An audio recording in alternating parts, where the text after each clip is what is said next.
Sobat UMKM, kalau kita dengar kata investasi, kebanyakan orang tuh langsung mikir saham, properti, emas. Bahkan di era digital ini, investasi itu bisa berupa kripto ya. Tapi tahu nggak sih, di masa krisis global seperti sekarang, hal tadi itu bukan lagi sebuah jaminan yang aman.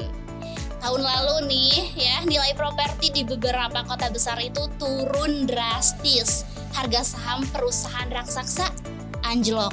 Bahkan emas nih yang biasanya stabil, fluktuatifnya itu makin liar.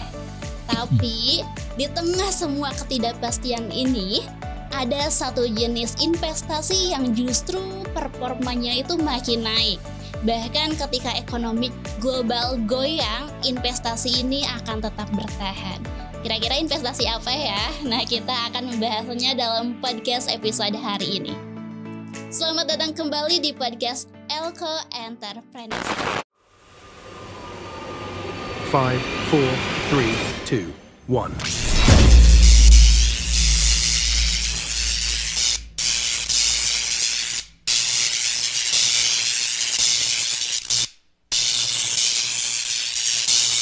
Elko Entrepreneurship, solusi bisnis UMKM. Halo Sobat UMKM, hari ini kita akan ngobrol lagi nih bareng narasumber tetap kita. Beliau adalah seorang pelaku usaha, pengusaha dan juga seorang dosen bisnis. Siapa lagi jika bukan Bapak Dr. Haji Yusuf Tajiri. Langsung saja kita sapa beliau. Assalamualaikum Bapak. Waalaikumsalam warahmatullahi wabarakatuh. Alhamdulillah Bapak sehat? Alhamdulillah. Alhamdulillah. Bapak, hari ini kita mau ngobrolin tentang investasi nih Pak. Oh iya, itu tema yang menarik. Menarik betul Pak. Saya juga sudah sangat penasaran nih Pak. Jadi Bapak, banyak UMKM ya Pak yang curhat katanya, yang lagi bingung gitu Pak, soalnya kan punya uang nih Pak. Cuma uangnya teh sedikit tapi pengen investasi. Tapi mereka tuh gak tahu Pak, investasi apa sih yang paling nyaman di situasi seperti sekarang. Terima kasih. Kalau saya diajukan pertanyaan seperti itu, tentu saya akan menjawab sebaiknya uang itu investasikan buat modal usaha. Oke. Kenapa? Karena kalau misalnya kita hanya berinvestasi atau menanamkan uang kita kepada perusahaan lain, berarti kita ini belum menjadi pengusaha. Kita ini hanya mendapatkan passive income. Passive income, oke. Harusnya uang sekecil apapun itu harus aktif. Berarti kita harus upayakan uang itu menjadi modal usaha. Modal usaha, oke. Satu itu. Yang kedua, kalau uang kita masih sangat sedikit atau terbatas, sebaiknya kita investasi kepada bidang pendidikan, kepada bidang keterampilan. Karena dengan pendidikan dan keterampilan itu merupakan investasi yang sangat menjanjikan. Bagaimana kita bisa mengelola keuangan, bagaimana kita bisa mengelola aset kalau kita tidak memiliki ilmunya. Jadi sebaiknya kita memang harus punya ilmunya dulu. Kalau memang modal usaha kita masih terbatas, sambil kita itu menunggu satu ketika kita punya modal yang cukup. Nah begitu ya. Jadi sebaiknya teman-teman yang akan melakukan investasi, satu, usaha walaupun misalnya skala mikro atau kecil.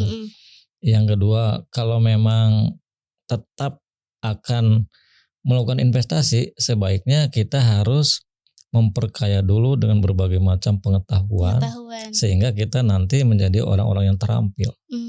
Oke, berarti pengetahuan, memperkaya pengetahuan itu juga investasi. Berarti ini Pak, saya kalau sedang menuntut ilmu itu juga berarti saya sedang investasi ke diri saya sendiri ya Pak. Jadi orang tua Lisna juga termasuk Lisna sedang melakukan investasi. Kalau bagi orang tua tentu harapannya ke depan Lisna ini memiliki pengetahuan, dan pengetahuan ini nanti akan menjadi instrumen untuk mengelola sumber daya yang kita miliki. Dan tentu kalau misalnya kita berbisnis basicnya pengetahuan, paling tidak kita sudah memiliki kepastian karena kita selalu berhitung. Oke, sudah memiliki kepastian ya Iya. Pak ya. Oke.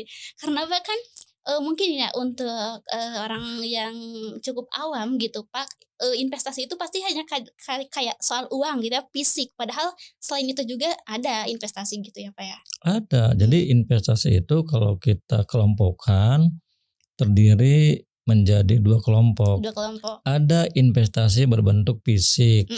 Misalnya barang-barang kita, uang-uang kita investasikan untuk mendapatkan keuntungan tetapi melalui perusahaan orang lain. Bisa misalnya lewat reksadana, atau kita membeli obligasi, atau kita membeli saham, atau juga kita mengikutsertakan modal kita itu kepada perusahaan-perusahaan lain. Apakah itu misalnya bentuknya joint venture atau apa? Yang pasti investasi ini memang tidak secara langsung melibatkan kita. Bisa. Tapi kan tadi yang paling bagus memang kita harus berani mengambil keputusan untuk menginvestasikan modal yang sangat sedikit itu menjadi modal usaha. Oke. Harus berani ngambil keputusan modal yang sedikit itu menjadi modal usaha ya Pak. Iya. Oke. Karena nih Pak, banyak juga nih Pak yang masih mikir kayak investasi mah tuh harus gede, harus punya banyak uang gitu. Padahal kan kalau mindsetnya itu dari awalnya itu udah salah, uang sebanyak apapun mungkin bisa sia-sia. Iya. Jadi langkahnya begini, sebelum kita melakukan investasi dalam pengertian fisik, kita juga harus sudah menyiapkan investasi dalam bentuk non fisik, pengetahuan, keterampilan, sehingga kalau misalnya kita sudah terampil dan berpengetahuan, tentu kita punya experience, pengalaman yang bisa menguji mental kita, menguji bisnis kita. Nah itu merupakan investasi yang non fisik. Jadi teman-teman UMKM kalau ingin memulai usaha, misalnya kita berhadapan dengan 2 pilihan. Apakah uang ini kita investasikan kepada perusahaan lain atau misalnya kita mengikutsertakan dalam modal usaha lain. Nah, ini sebaiknya kita harus berani untuk memperkaya pengetahuan yang nanti akan menjadi instrumen untuk melakukan kegiatan usaha. Jadi ada pilihan-pilihan yang mungkin paling sesuai buat pemula, ya perdalam dulu atau perkaya dulu ilmu pengetahuan. Supaya sekali lagi kalau kita bisnis dengan basic pengetahuan, paling tidak arahnya itu udah jelas. Semuanya sudah bisa kita prediksi. Daripada asal-asalan, daripada misalnya gambling, hanya mengandalkan pengalaman, bukan tidak boleh. Tapi semuanya memang harus terukur.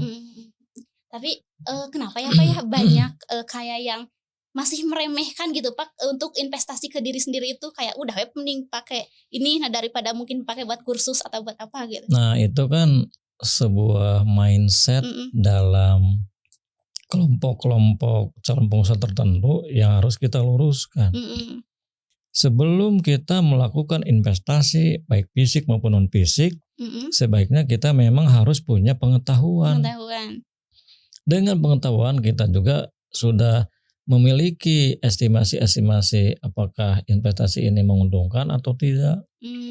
Apakah investasi ini misalnya ke depan prospek atau tidak. Nah itu kan. Jadi kembali bahwa kita memang kuncinya itu harus memiliki knowledge. Kuncinya harus memiliki knowledge ya pengetahuan. Jadi Pak antara skill nih Pak misalkan ya skill, pengetahuan, keterampilan gitu sama misalkan aset mana yang paling kayak cepat balik modal gitu. Ya kalau misalnya kita mengukur apakah yang non fisik atau fisik kan semuanya tergantung momen. Kalau misalnya kita baru memulai atau misalnya para pemula itu usianya masih muda-muda, ya mungkin kita sarankan sebaiknya mereka itu investasi dalam bentuk non fisik dulu. Berarti harus punya pengetahuan, harus punya keterampilan, harus punya pengalaman. Berbeda dengan yang skill up yang akan mengembangkan usaha, bisa dia melakukan investasi dalam bidang-bidang lain yang mungkin saja kurang berkaitan dengan kegiatan usaha dia.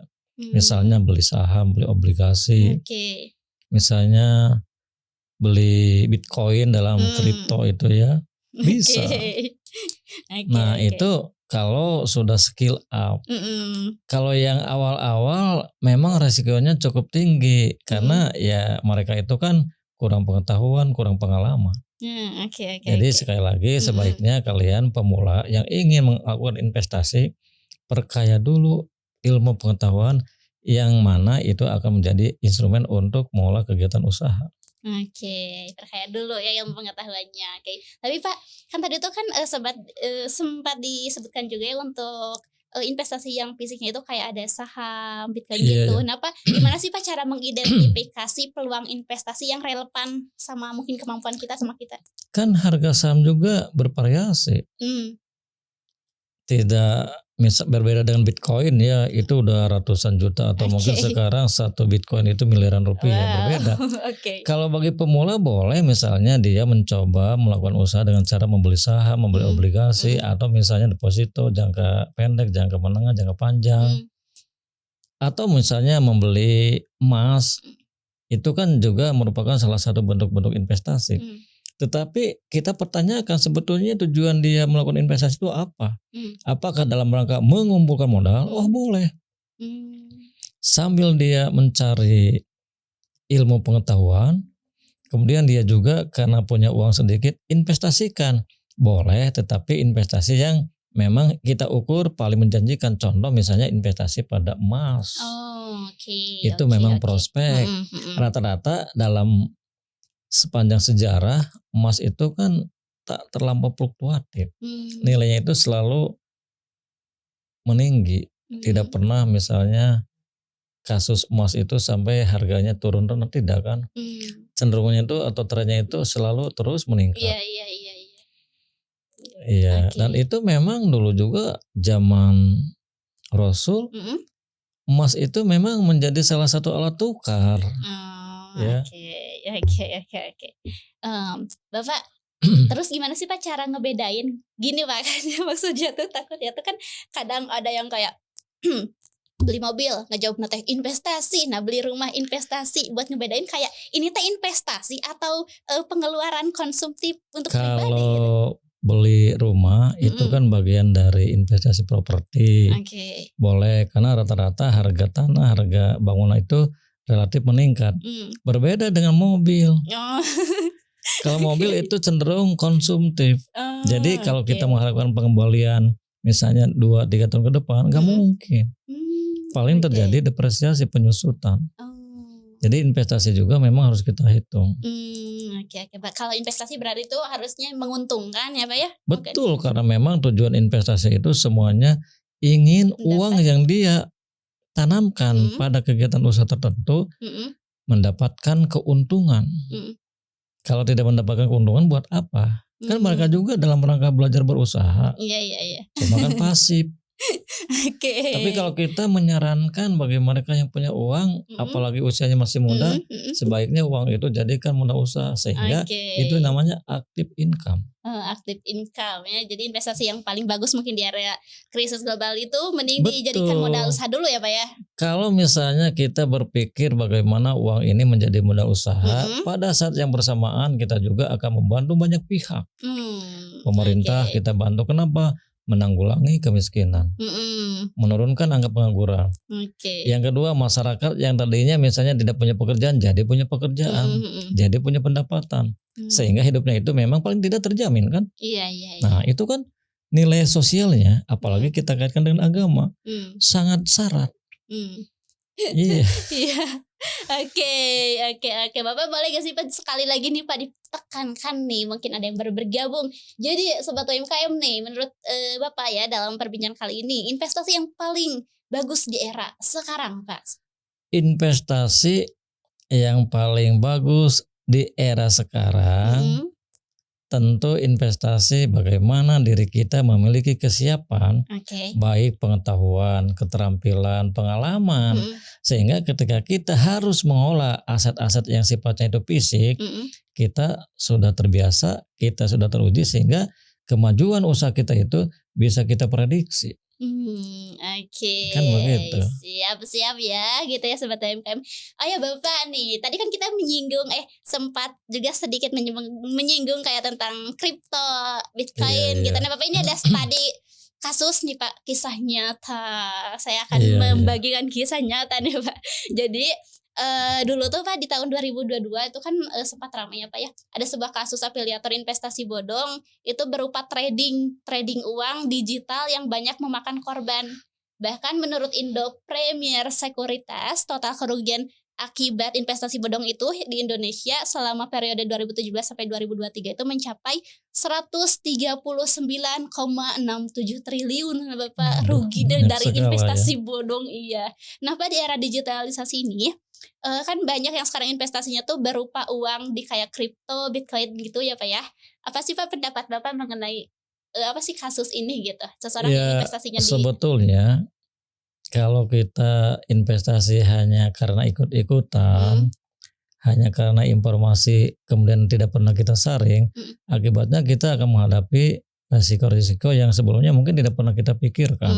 Contoh misalnya sekarang beredar tentang uang digital, kemudian ada kripto membuat Bitcoin dan lain sebagainya. Ya itu kan kita harus paham betul. Jangan sampai misalnya kita kurang paham. Kalau kita kurang paham, nanti ada sesuatu yang mungkin tidak sesuai dengan harapan kita, kan kita sangat kecewa.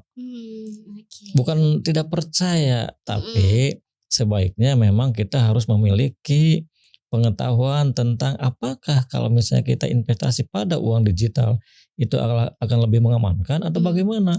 Tapi beberapa rekomendasi kalau misalnya bagi pemula yang uangnya masih sedikit, sebaiknya investasi itu ya kalau misalnya kita terpaksa harus membuat pilihan investasi pada emas. Oke, pada emas ya Pak ya. Oke. Termasuk juga zaman sekarang. Kan begitu. Iya siap. Atau mungkin sekali lagi ya, tadi kan investasi pada bidang pengetahuan, sekarang kan ada AI. Kuasa AI itu juga merupakan investasi. Oke, kuasa AI ya Pak ya. Iya, oke. Nah Bapak, tadi kan Pak maksudnya tuh ini mah ya Pak ya pendapat pribadi Bapak. Maksudnya kan pendapat setiap orang berbeda-beda. Gak apa-apa juga sih. Nah Pak kan ada yang kayak yang bilang katanya Bitcoin atau kripto yang kayak gitu bukan gak baik ya Pak. Tidak dibenarkan atau haram lah gitu. Kalau menurut Bapak sendiri gimana nih? Ya satu, saya kan tidak begitu paham bagaimana aturan-aturan main dari uang digital ini atau kripto yang membuat Bitcoin ini seperti apa kan begitu. Memang saya juga pernah mendengar dari beberapa informasi tentang fatwa ulama. Kan semuanya tergantung kepada kita.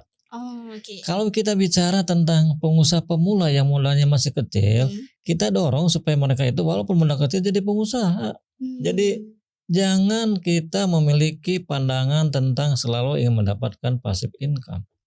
Coba berpikir bagaimana uang sekecil ini menjadi active income. Karena apa? Kontribusi kita terhadap masyarakat sangat besar. Nah, eta.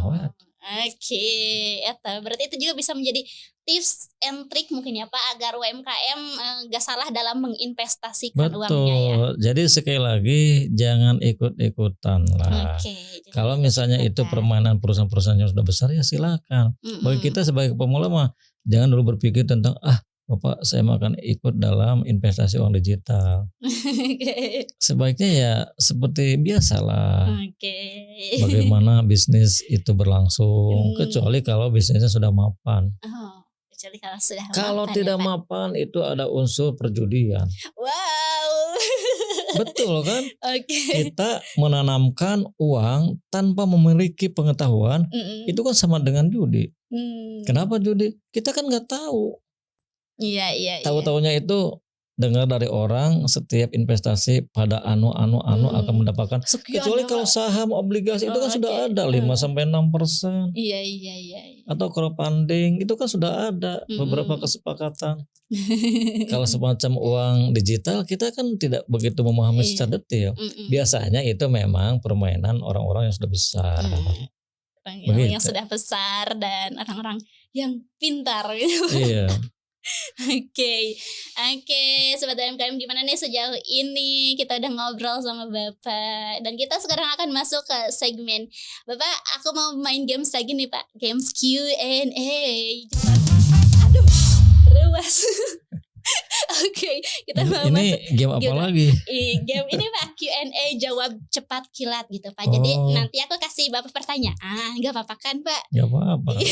Tapi imbalannya apa? Aduh, Bapak benci gitu. Oke, Bapak nanti jawabnya yang singkat dan cepat Pak gitu. Oke. Oke, mungkin kalaupun nanti misalkan Lisna kasih Bapak 2 pertanyaan yang mungkin menurut Bapak tuh dua-duanya tuh penting, Bapak bisa pakai persen gitu. Iya, iya. Yang paling pentingnya yang mana gitu. Oke, yang pertama Pak, investasi terbaik saat krisis itu aset atau ilmu? Ilmu dong. Ilmu. Oke. Yang selanjutnya Pak, kalau cuman bisa pilih satu hal nih Pak di saat sekarang gitu, Bapak mending pilih belajar atau beli alat produksi baru yang canggih? Saya pasti akan belajar dulu. Oke. Yang selanjutnya Pak, apa satu skill yang paling penting untuk dikuasai kita saat ini? Saat ini bagaimana kita bisa mengendalikan hawa nafsu kita supaya kita ini tidak terbawa arus. Oke. Nah, itu skill yang penting sekarang. Oke, terima kasih Bapak untuk pertanyaan hari ini. Mungkin cukup sekian, dan untuk Iya, games iya. jawab cepatnya juga nanti kita lanjut lagi Pak di episode selanjutnya. Insya Iya. Allah. Bapak terima kasih ya udah sharing ilmu sama-sama. hari ini. Semoga Bapak sehat selalu biar bisa ngobrol terus nih, sharing terus ilmu sama Lisa dan Sobat UMKM. Oke, buat Sobat UMKM juga terima kasih yang sudah menonton perbincangan saya dengan Bapak di episode hari ini. Hari ini kita banyak belajar bahwa di tengah krisis global bukan yang modalnya besar yang pasti menang, tapi yang tahu di mana harus taruh tenaga, waktu dan uangnya untuk investasi yang terbaik. Yaitu apa? Ilmu dan mentalitas ya teman-teman Sobat UMKM. Skill itu bisa kamu bawa kemanapun. Bahkan kalau bisnis pertama kamu gagal, skill itu bisa terus meningkatkan meningkatkan untuk bisnis kamu ke depannya gitu. Jadi buat kamu para pejuang UMKM, yuk mulai sekarang mulai investasi ke tempat yang paling aman dan paling pasti, yaitu apa? Betul, diri kamu sendiri. Terima kasih. Jangan lupa untuk subscribe channel YouTube Elko Entrepreneurship agar nggak ketinggalan video-video baru ya di episode selanjutnya gitu. Share juga ke teman-teman kamu, kasih tahu bahwa ada podcast di YouTube yang membahas tentang bisnis UMKM. Terima kasih. Jangan lupa untuk komen juga yang punya permasalahan terkait bisnisnya, nanti akan saya bantu pertanyakan kepada Bapak. Sekian untuk episode hari ini. Saya Lisna Gustiani pamit undur diri. Elko Entrepreneurship, solusi bisnis UMKM. Wassalamualaikum warahmatullahi wabarakatuh. Waalaikumsalam warahmatullahi wabarakatuh.